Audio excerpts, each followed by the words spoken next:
Okay. Kalau kamu tahu dito, kamu jawab di sini. Karapatan ng bawat bata na magkaroon ng sapat na edukasyon. Pergi sekolah, tapi masalahnya tiada makeup, tiada menjama apa semua, tiada pas. Pandai sudah tambah. Karapatan ng bawat bata na magkaroon ng pagkakakilanlan. Ano sa tingin mo sa sarili mo? Filipin. Pero paano kung tila ipinagkakait ang mga ito sa kanila? Sebab saya takut kena tangkap oleh polis. Macam mana jaga siapa yang jaga adik saya? Sa isang kabundukan sa Sabah, patago kung mag-aral ang ilang kabataang tinatawag na stateless. Mga walang dokumento pero itinuturing ng tahanan ang Sabah. It breaks your heart to see them like this. Because I want to help them, but I cannot do much.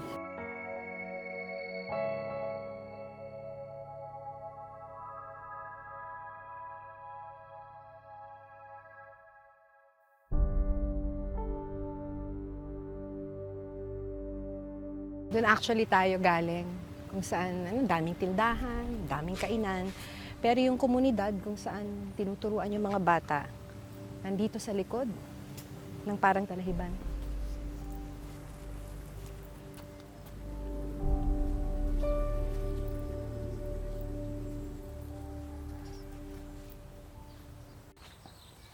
Doon.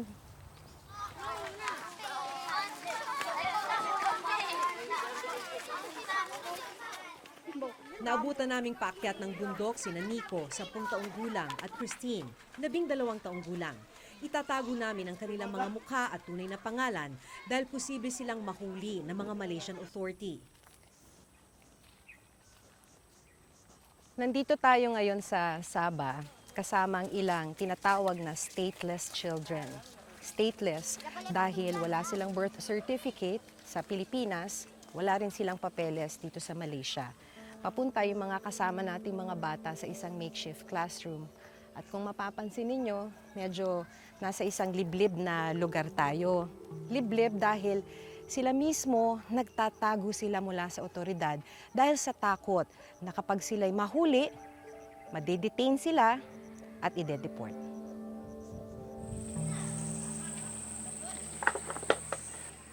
Ang batang si Nico dito na sa Sabah isinilang ng kanyang mga Pilipinong magulang na wala ring mga papeles. Ganito rin ang sitwasyon ni Christine at ang kasama nilang mahigit 20 bata. Mahaba-haba pa ang kanilang lalakarin. Nasa tuktok kasi ng bundok ang kanilang gawa-gawa o makeshift na silid-aralan.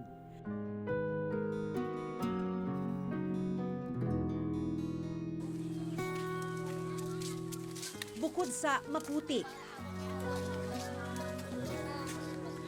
may mga matatarik na bahagi ng bundok ang kailangan nilang daanan.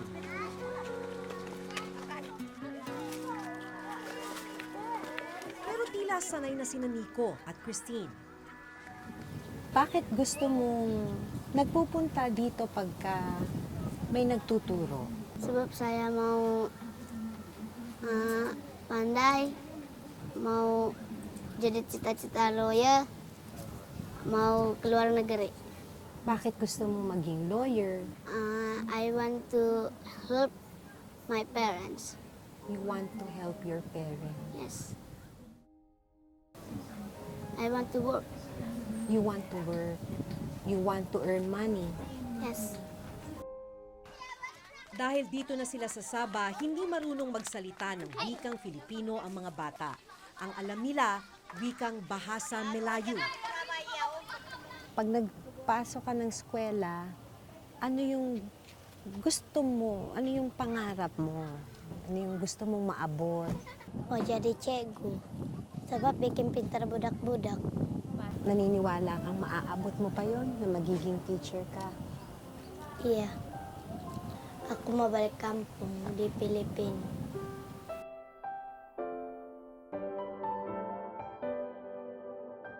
Matapos ang halos isang oras,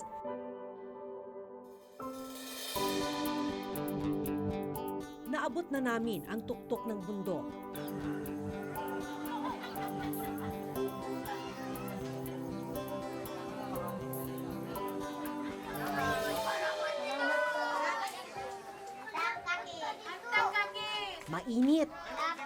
Walang mga upuan at mesa. At isang sira-sirang pisara. Ganito ang inabutan naming silid-aralan. Okay, 1, 2, ready, sing! Pero ang mga gaya ni Nico, desididong matuto. Nakikita ito, huy! Dito ko nakilala si Teacher Gaya, isang Pilipinang nakapag-asawa na ng Malaysian citizen sa Sabah. Legal na rin ang pananatili niya rito.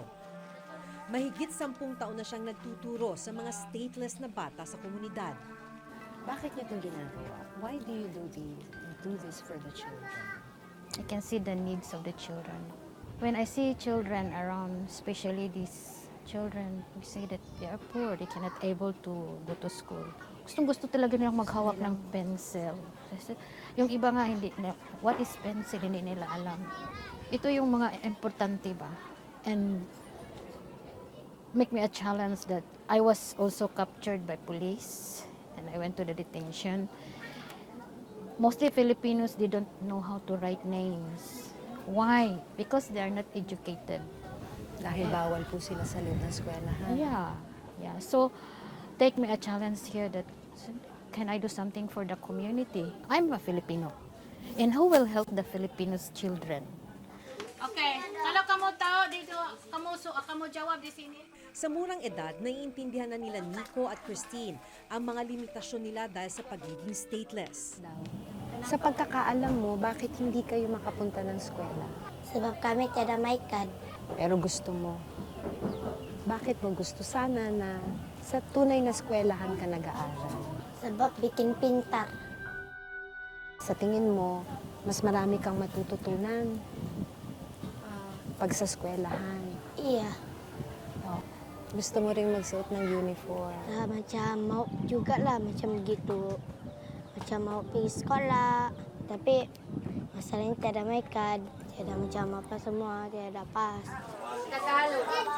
Adi teach. Sa kabila ng kakulangan sa mga gamit at pasilidad, kitang-kita raw ni Teacher Gaya na pursigido silang matuto. You want to learn? Yeah, chigu kami mau. We want. Like, it's more than longing for food. I said, yeah, it's a simple things. It doesn't take about 24 hours to be here. Just for 2 hours and it really mean to them already. Yung mga bata po, kahit saan na makapag-aral lang. Yeah. Napansin niyo po sa kanila Yeah. yun. Even you go to under the tree, they will Susunod go po there. sila. Uupo yan kahit dyan sa damo. Must break your heart, no? Yeah. To listen to those kinds of I comments. just like want to close my eyes and I just like, because I cannot do much. I understand. I said, Lord, it's all up to you. Yeah. It's the comfort. You know, sometimes the police come. You know where they sleep? I have one family, they sleep in the graveyard. You just put the tent. Sometimes they don't have food. So, They don't have food because the parents know what. They just sleep without food. Ang tanging sigurado para kay Teacher Gaya, Pandai sudah tambah-tambah. hindi siya magsasawang magturo hanggat may mga batang gaya ni Nico at Christine. hanggang kailan niyo po gagawin itong pagtuturo sa mga stateless children? As long as I have strength. Just like commitment to the Lord. Na in love kasi ako ni Lord.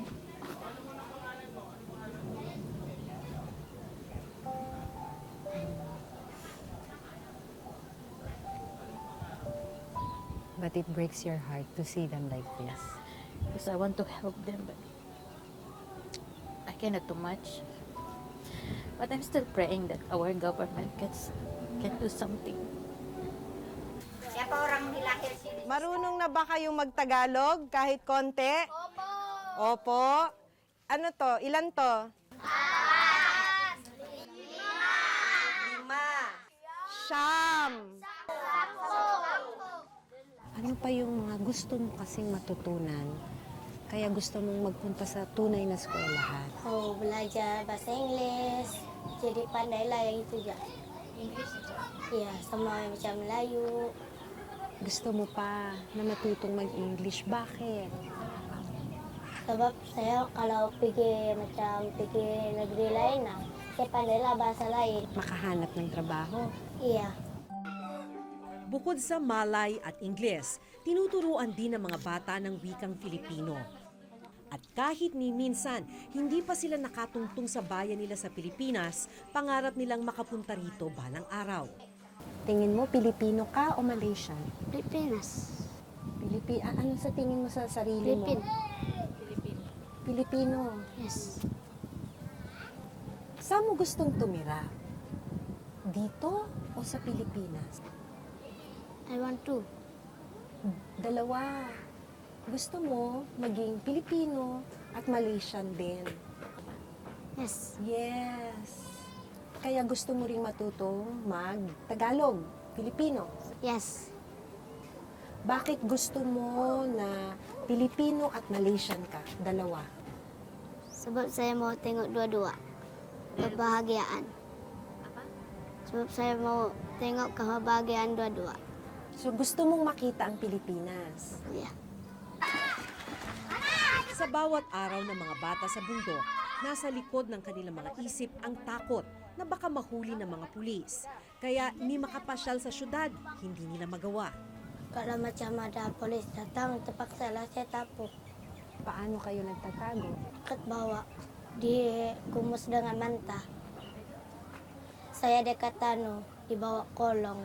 May mga lugar ka bang hindi pinupuntahan dahil natatakot ka? Iya.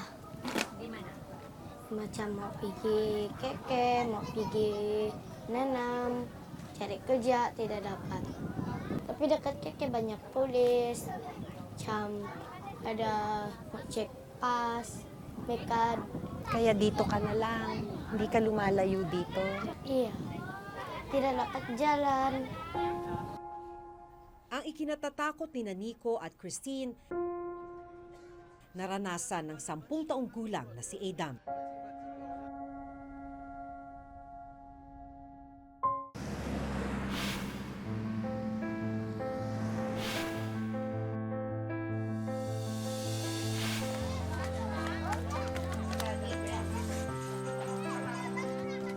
Matapos ang 2 oras na klase, bababa na ng bundok ang mga bata.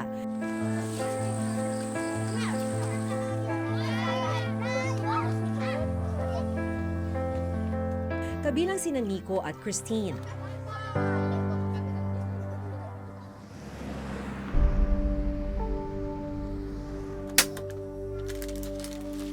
Nagtatrabaho sa isang construction site ang mga magulang ni Nico.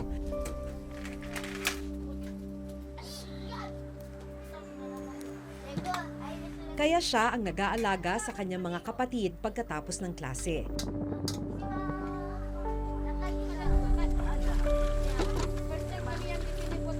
Siya rin ang abala sa mga gawaing bahay.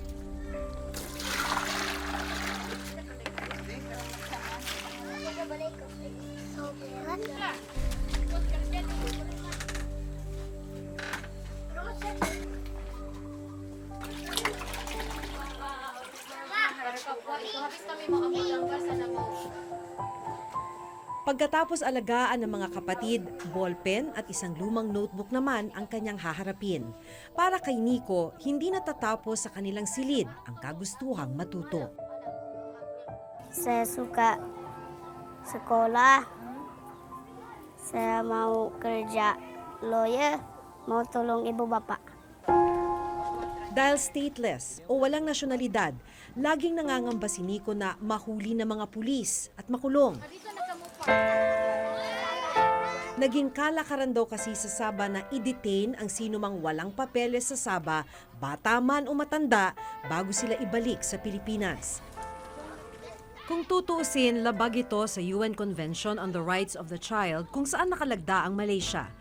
Undocumented kung ituring sila ng Malaysian government. Malungkot na katotohanan kahit na itinuring na nilang tahanan ng Sabah. Saya mau macam orang lain, boleh keluar, tiada ketakutan. Saya tiada pas macam orang lain, sebab saya mau jadi macam orang lain. Hiling ni Nico mabigyan silang mga bata ng dokumento o kung tawagin nila ay pass para makapanatili rito sa Sabah ng legal.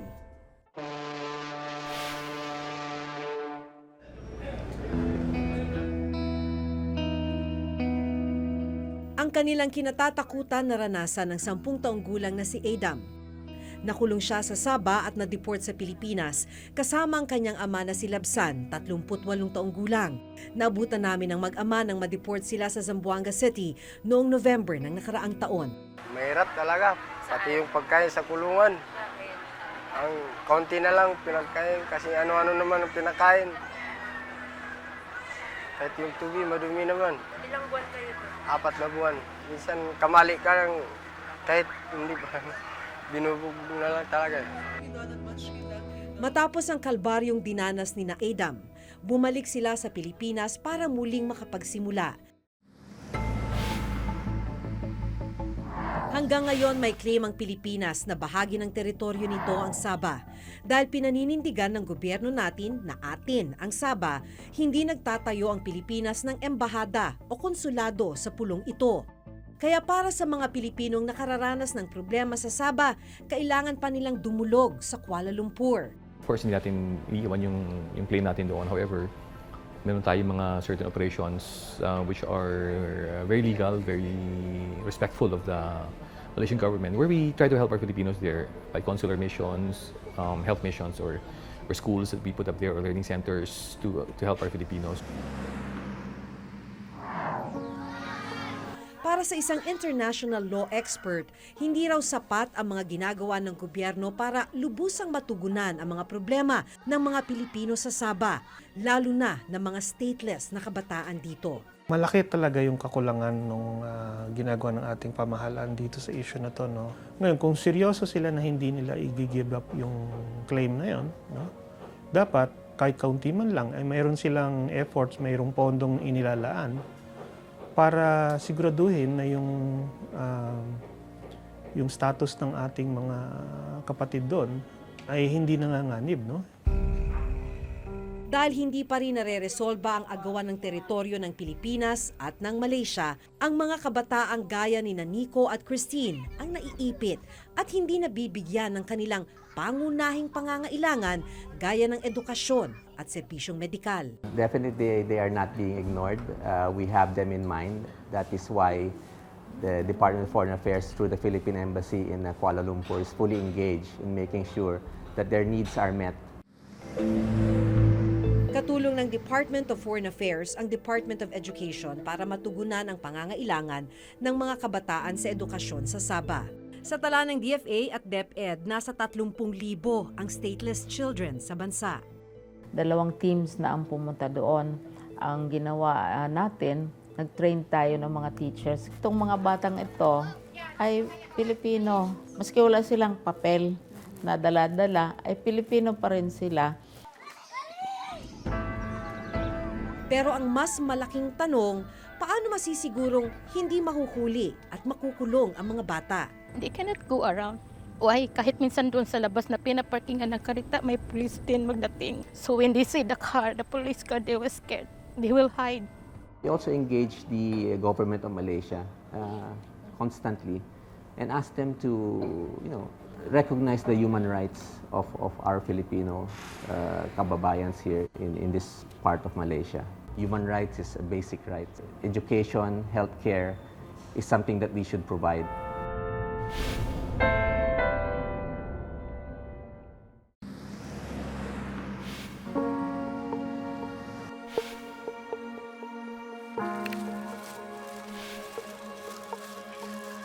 Habang hindi pa nare-resolba ang issue sa claim ng Pilipinas sa Sabah, isang agarang tulong ang isinagawa namin katulong ang ilang Filipino volunteers na nakatira na sa Sabah. Ilang kababayan natin ang nagbigay ng mga bagong gamit sa eskwela at mga upuan para sa mga bata.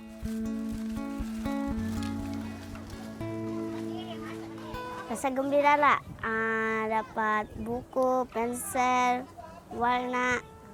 Rasa sangat bahagia. Saya rasa itu buku dapat baikkan harapan saya dan juga harapan kami. Kung tutuusin, paunang lunas pa lamang ang tulong na ito sa mas malalim na problemang kinakaharap ni Nico at Christine. Hiling nila dumating ang araw na gigising sila na hindi na nila kailangang magtago, na hindi na sila nangangambang mahuli at makulong, at araw na mabuhay lang silang ligtas at payapa bilang mga bata. Mula rito sa Sabah, ako si Maki Pulido at ito ang nakatala sa aking Reporter's Notebook.